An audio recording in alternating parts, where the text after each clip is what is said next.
Le mot reset, en anglais, a plusieurs sens.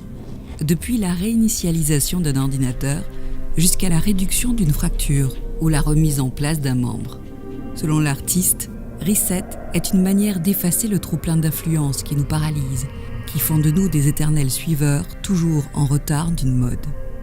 Un reset pour récupérer une partie de notre histoire qui nous échappe, afin de dépasser et guérir la maladie, les violences, les manquements, un passé à la fois occulté et encombrant.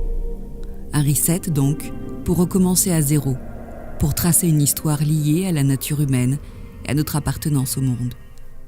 Ricardo fait partie des créateurs pour lesquels l'art a la capacité de changer le cours des choses. Nourri par l'histoire et l'anthropologie, créé à partir de sa propre intimité et mémoire, ses œuvres participent à la guérison et au réenchantement du monde. Et ceci n'est pas un hasard. En dehors de son travail plastique, Ricardo se consacre depuis de nombreuses années à l'enfance en danger. L'habitude de s'impliquer et d'intervenir dans le tissu social se reflète dans son œuvre, qui questionne la construction sociale de la mémoire et met en lumière d'autres récits possibles.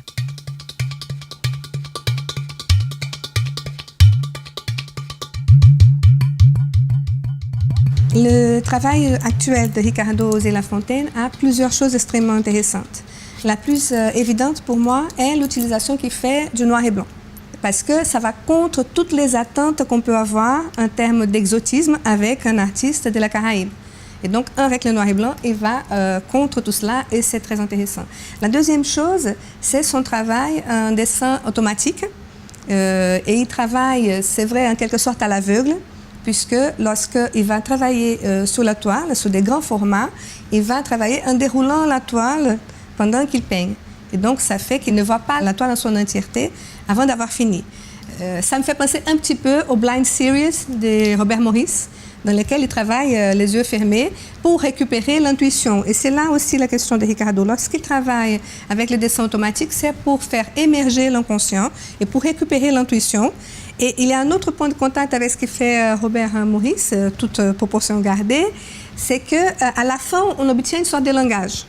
Donc le travail de Robert, ça donne vraiment, véritablement un langage. Et dans le travail de Ricardo, avec cet inconscient qui va émerger, on va avoir là aussi une sorte de langage.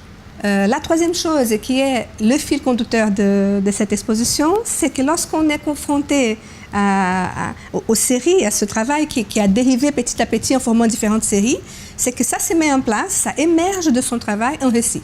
Et ça, c'est clair.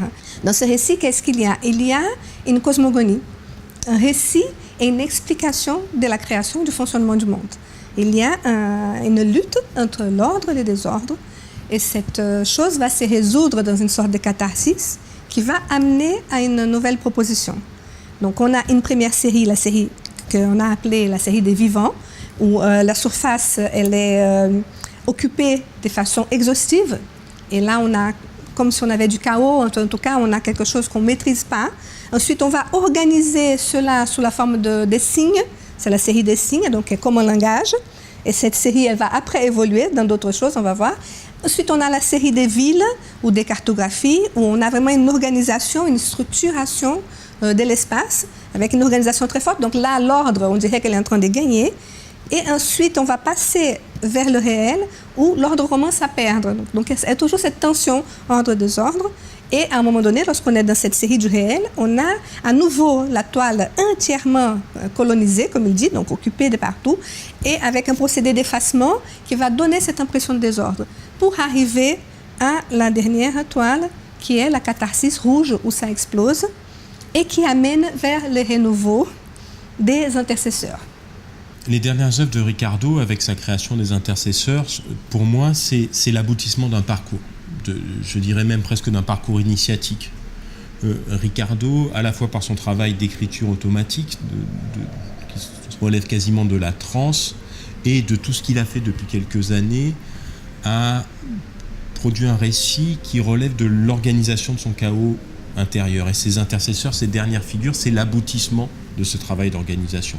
On parle d'art précolombien, mais cet art précolombien, il a une fonction. Et justement, il est la représentation d'intercesseurs. par les Amérindiens, deux figures avec lesquelles les chamans interagissent et qui leur permettent d'avoir une action sur le monde, à la fois une action de guérison et puis aussi une action plus large de protection face aux aléas de la vie et aux mauvais esprits. Et pour moi, en tant qu'anthropologue, ça relève quasiment du parcours initiatique que peut connaître un chaman amérindien qui va devoir organiser le chaos du monde, organiser son propre chaos intérieur à travers la maîtrise de figures d'intercesseurs, justement, qu'il va connaître à travers la transe et qui vont lui permettre de donner sens au monde dans lequel il vit et qui va lui permettre de devenir lui-même un intercesseur entre les gens qui vont avoir recours à ses services et les forces qui l'environnent et les forces du monde.